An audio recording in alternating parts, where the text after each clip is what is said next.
Morning, lockdown garage, VW thingy, whatever. I just made it up.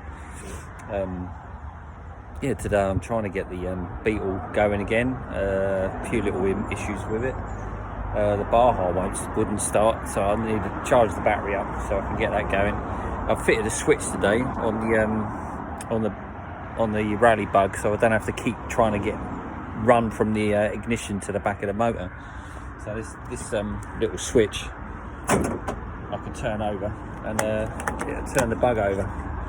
So that's pretty handy. So that fits onto the start motor. So hopefully I'm going to play around with this today and try and get it going again, and then just try and get it to tick over. Yesterday I spent the whole day doing the brakes, so that was a nightmare, especially with these calipers on the front. As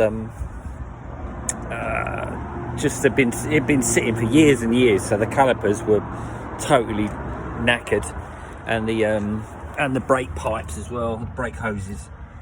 So took the calipers off, and that took a whole day just to get one of the nipples out.